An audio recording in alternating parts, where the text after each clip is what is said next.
3 rings for the elven kings under the sky, 7 for the dwarf lords in their halls of stone, 9 for mortal men doomed to die. Few lines in fantasy world are as iconic as these, yet behind them lies one of the most fascinating stories in Tolkien's legendarium. Although the One Ring became the most powerful of them all, it was only one of 20 rings forged during the Second Age. The remaining 19 shaped the destiny of elves, dwarves, and men in profoundly different ways. Some preserved entire kingdoms, others brought unimaginable wealth, while some condemned their bearers to an existence worse than death. Hi everyone, and welcome to Friend of the Rings. In this video, we will explore the complete history of the Rings of Power, discovering who wielded them, what abilities they possessed, and how each left its mark on the history of Middle-earth. Although they are collectively known as the Rings of Power, they were not all identical. Their makers, their bearers, and even their purposes differed, and those differences would ultimately determine the fate of everyone who possessed them. The greatest among them were the 3 Elven Rings. Forged by Celebrimbor after Sauron had departed from Eregion, these rings represented the highest achievement of elven craftsmanship. Unlike the other great rings, Sauron never touched them. He neither assisted in their forging nor corrupted them through his direct influence. As a result, the 3 remained free from the malice that affected the remaining rings. That did not mean they were completely independent. Because they were created using the same craft Sauron had taught the elven smiths, their power remained connected to the One Ring. While the One endured, the 3 could continue to preserve the realms entrusted to them. But had Sauron recovered the One Ring, their bearers could no longer have used them openly. Likewise, when the One Ring was finally destroyed at the end of the Third Age, the power of the 3 also came to an end. Unlike the rings given to men and dwarves, the 3 were never intended to dominate others. Their purpose was preservation. They protected against decay and allowed the elves to preserve something of the beauty that had been slowly fading from Middle-earth since the end of the First Age. The first of these rings was Vilya, the Ring of Air. Set with a magnificent sapphire, Vilya is widely regarded as the greatest of the 3. Celebrimbor entrusted it to Gil-galad, the last High King of the Noldor. After Gil-galad fell during the War of the Last Alliance, the ring passed to Elrond, who bore it in secret throughout the Third Age. Tolkien never provides a complete description of Vilya's powers, but its influence is closely associated with healing, preservation, and wisdom. Under Elrond's guardianship, Rivendell became one of the last great sanctuaries in Middle-earth. It was far more than a hidden valley. It became a place where ancient knowledge was preserved, weary travelers found healing, and the wisdom of the elder days continued to survive. The second ring was Nenya, the Ring of Water. Forged from mithril and adorned with a white stone, Nenya came into the keeping of Galadriel, Lady of Lothlorien. Of all the elven rings, its influence was perhaps the easiest to see. Visitors to Lothlorien often describe the realm as if time itself had slowed. While the rest of Middle-earth changed with the passing centuries, the Golden Wood retained much of its ancient beauty. Trees flourished, the land remained unspoiled, and the realm seemed untouched by the weariness that affected the outside world. This was not simply because of Galadriel's own wisdom. Nenya greatly strengthened her ability to preserve Lothlorien against both time and the growing shadow. During the War of the Ring, the realm withstood repeated attacks from Dol Guldur, remaining one of the last unconquered elven strongholds east of the sea. The third and final ring was Narya, the Ring of Fire.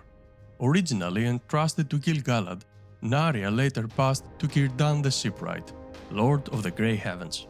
When the wizards arrived in Middle-earth around the year 1000 of the Third Age, Círdan immediately recognized Gandalf's extraordinary wisdom and humility. Believing him to be the wisest of the Istari, he secretly entrusted Narya to him. Unlike Vilya and Nenya, Narya was never associated with protecting a particular kingdom. Instead, Tolkien tells us that it possessed the ability to kindle courage, strengthen hearts, and inspire resistance against fear and despair. This made Gandalf its ideal bearer. Throughout the Third Age, Gandalf rarely sought power for himself. Instead, he traveled constantly, encouraging others to oppose Sauron through their own courage and determination. Whether restoring hope to King Theoden, inspiring the defenders of Minas Tirith, or guiding Frodo and Sam toward Mount Doom, Gandalf's greatest strength lay in awakening hope when all seemed lost. Narya quietly enhanced this gift, making it one of the most influential Ring of Power. Although each of the three possessed unique abilities, they shared another important characteristic. Unlike the One Ring or the 9 rings given to men, the three did not grant invisibility to their bearers. This often surprises new readers, but the explanation lies in the nature of the elves themselves. Unlike mortals, the elves already existed in both the seen and unseen worlds. The rings, therefore, did not draw them into the Shadow Realm, but instead enhanced their natural abilities while helping preserve the lands they loved. For more than 3,000 years, the three remained hidden from Sauron. He never recovered them, nor did he ever succeed in corrupting their bearers. Yet even these greatest of rings could not escape the fate of the One. When Frodo destroyed the One Ring in the fires of Mount Doom, the power sustaining the three faded forever. Rivendell slowly lost the power that had preserved it for centuries. Lothlorien began to change with the passing of time, and the remaining elves prepared to sail into the west. Their work was complete, and with their departure, the Age of the Elves was drawing to its close. While the Three Elven Rings fulfilled the purpose for which they had been created, the 7 rings followed a far more complicated path. Sauron had hoped they would allow him to dominate the Dwarves, just as he later dominated the bearers of the 9. Instead, they revealed that the children of Aule were unlike any other race in Middle-earth. The Dwarves proved remarkably resistant to Sauron's influence.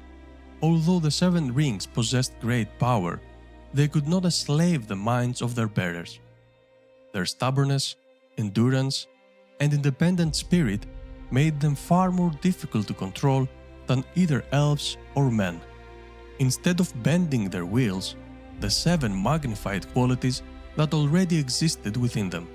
Their love for craftsmanship became even greater. Their skill as builders and smiths reached extraordinary heights, and their desire to gather treasure grew beyond anything seen before. The rings did not create these ambitions, but they strengthened them, driving the Dwarf Lords to amass even greater wealth beneath their mountains. For a time, this seemed to be a blessing. The Dwarven kingdoms flourished as never before. Vast halls were carved deep beneath the earth, magnificent cities rose within the mountains, and their treasuries filled with gold, jewels, and precious metals. Among all these riches, none was more prized than mithril, the rare silver metal found only in a handful of places throughout Middle-earth. As the wealth of the dwarves increased, so did their fame. But immense treasure never remains hidden for long. The great hoards accumulated beneath the mountains attracted dragons, creatures with tremendous greed. Over the centuries, several of the richest dwarven realms were attacked by these mighty beasts, whose assaults brought destruction to kingdoms that had stood for generations. In time, 4 of the 7 rings were consumed by dragonfire, while the remaining 3 were eventually recovered by Sauron. By the end of the Third Age, none of the 7 remained in dwarven hands. Although every ring was lost, one has a history that stands above the others. This was the ring associated with Durin III, King of Khazad-dûm. According to a tradition preserved among the dwarves, Celebrimbor himself entrusted this ring to Durin right before the War of Elves and Sauron. Other traditions suggest that Sauron later distributed all 7 rings after capturing them during the fall of Eregion. Whatever its exact origin, the ring remained an heirloom of Durin's line for many generations. During this period, Khazad-dûm reached the height of its power. Hidden beneath the misty mountains, it became the greatest dwarven kingdom in Middle-earth, renowned for its unmatched craftsmanship and its vast reserves of mithril. Traders from distant lands sought its wealth, while elves and dwarves maintained one of the most closest friendships ever recorded between their peoples. Yet prosperity carries its own dangers. As the demand for mithril increased, the dwarves dug even deeper beneath the mountains. Eventually, they awakened an ancient terror that had remained hidden since the end of the First Age. It was a Balrog. Known thereafter as Durin's Bane, the creature drove the dwarves from Khazad-dûm and transformed the greatest dwarven city ever built into the Dark Ruin, later known as Moria. Although the ring did not awaken the Balrog, the prosperity associated with Durin's kingdom encouraged the continued expansion of its mines, eventually leading the dwarves into depths where they disturbed an enemy they could never hope to defeat. The history of the Seven Rings, therefore, stands in sharp contrast to that of the Three. The Elven Rings preserved what already existed. The Dwarven Rings multiplied prosperity, but also magnified the desire for wealth that ultimately contributed to the decline of many great kingdoms. Even so, Sauron never achieved his true objective. The dwarves remained free. They could be tempted, they could become proud, they could even bring misfortune upon themselves, but they could never be reduced to slaves of the One Ring. If the Seven represented Sauron's greatest disappointment, the Nine would become his greatest triumph. Unlike the dwarves, men possessed neither the immortality of the elves nor the remarkable resilience of Aula's children. Their lives were brief, their kingdoms often divided, and many longed for power that could outlast death itself. Sauron understood this better than anyone, and it was this desire that he chose to exploit. The Nine Rings were given to some of the most powerful men of the Second Age. Tolkien describes them as great kings, warriors, and sorcerers, individuals who already possessed influence and ambition before accepting Sauron's gifts. To them, the rings appeared to offer everything a ruler could desire: greater authority, increasing wealth, and lives that stretched far beyond those of ordinary mortals. At first, the rings seemed to fulfill those promises. Their bearers became renowned throughout Middle-earth. Their power grew, their reputation spread, and the years passed without the signs of old age that affected those around them. To many, it must have seemed as though they had been granted the closest thing to immortality that men could ever hope to receive. But the rings concealed a terrible price. Unlike the Three Elven Rings, which preserved, or the Seven, which amplified qualities already present within the dwarves, the Nine slowly consumed their bearers. Their bodies did not simply live longer, they began to fade. In Tolkien's legendarium, fading does not mean becoming a ghost overnight. It was a slow and irreversible process through which their bearers gradually passed out of the visible world into the unseen. Although they remained physically present, they could no longer be perceived in the same way as ordinary men.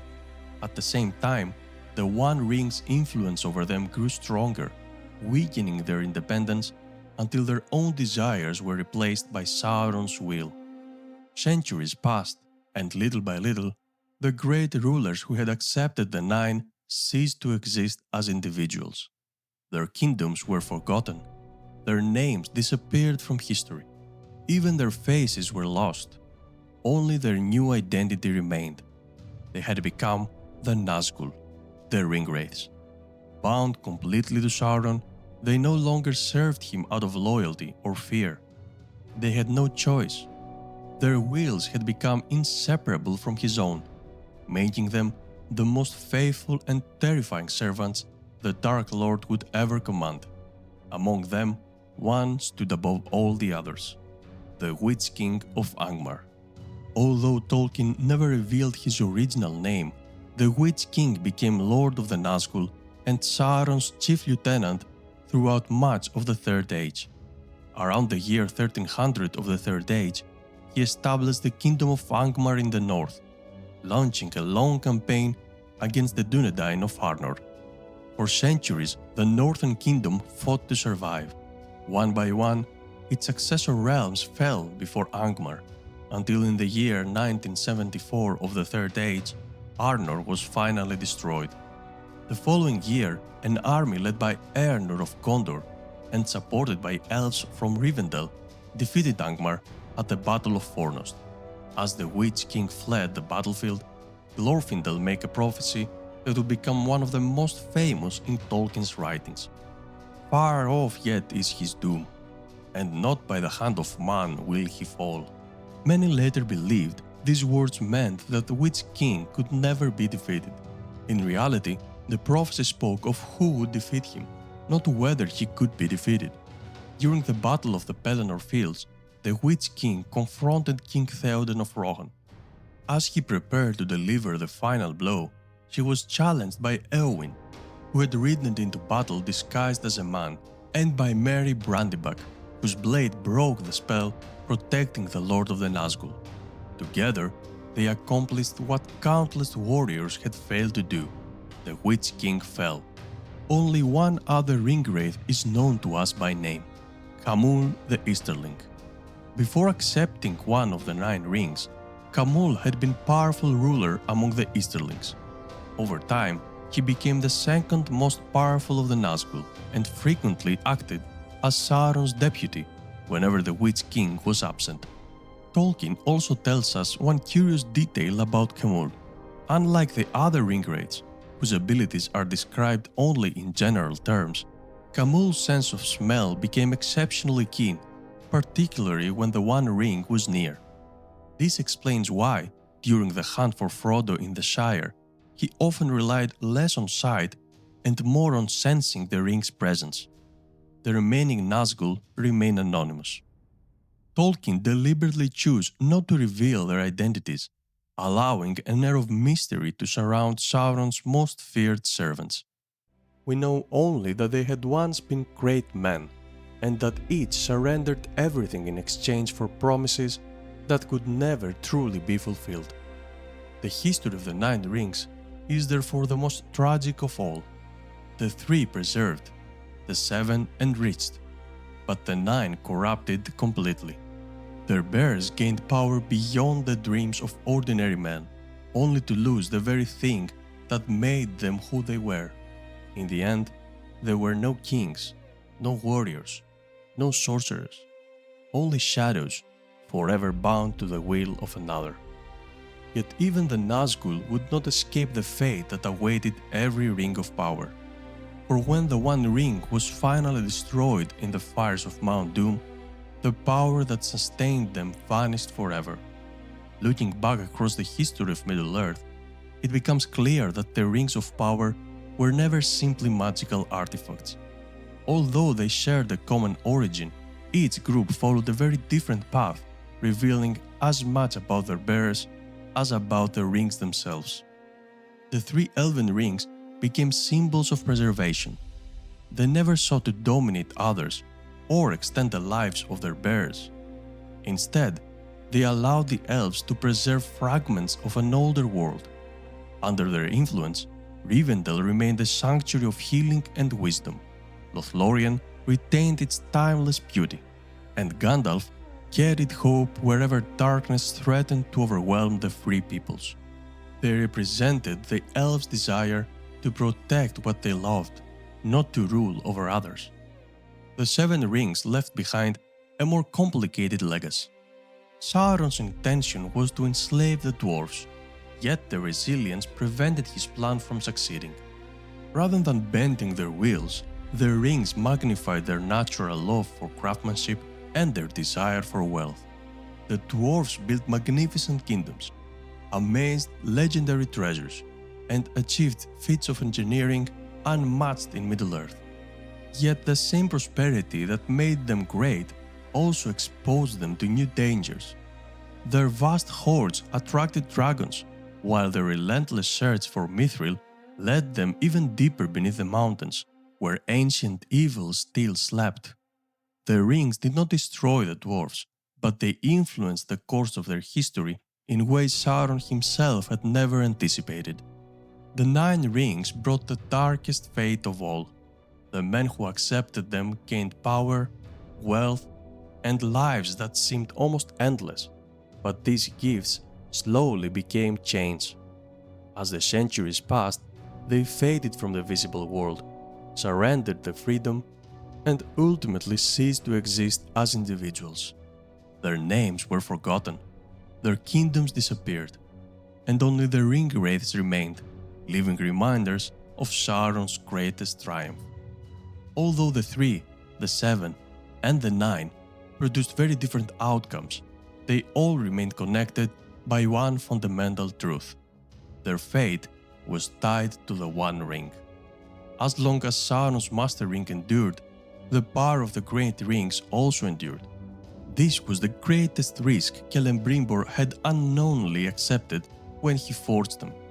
Even the 3, untouched by Sauron's hand, remained bound to the One through the craft by which they had been made. When Frodo finally cast the One into the fires of Mount Doom, that bond was broken forever. With the destruction of the One Ring, Sauron's power collapsed. Barad-dûr fell, the Nazgûl perished, and the Dark Lord was reduced to a powerless spirit, never again able to threaten Middle-earth. But Sauron's defeat also marked the end of the Rings of Power. The 3 immediately lost the power that had preserved the Elven realms for thousands of years. Rivendell and Lothlorien would gradually begin to change, no longer protected against the passing of time. Their purpose fulfilled, the keepers of the 3 departed across the sea, and with them, the age of the elves came to an end. The 7 had already disappeared long before the War of the Ring. 4 had been consumed by dragonfire, while the remaining 3 had eventually been reclaimed by Sauron. By the beginning of the Fourth Age, none remained in dwarven hands. The 9 also passed into history. Once their master was defeated and the One Ring destroyed, the Ringwraiths themselves were destroyed, bringing an end to the long and tragic story of the men who had accepted Sauron's gifts. By the dawn of the Fourth Age, the Age of the Rings had come to a close. Yet their legacy endured. Without the 3, the last great elven realms could never have survived for so long. Without the 7, the history of the dwarves and kingdoms such as Khazad-dûm and Erebor would have unfolded very differently. Without the 9, Sauron would never have commanded servants as feared as the Nazgûl.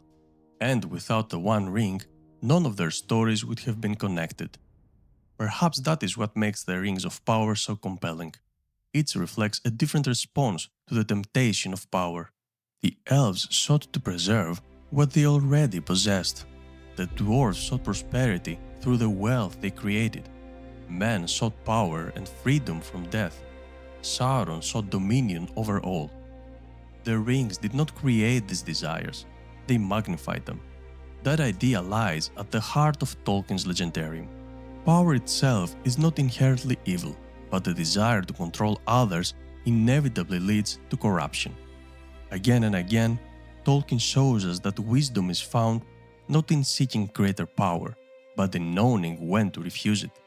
This is why the greatest heroes of the Lord of the Rings are not those who seek to rule, but those who willingly surrender power. Gandalf refuses the One Ring.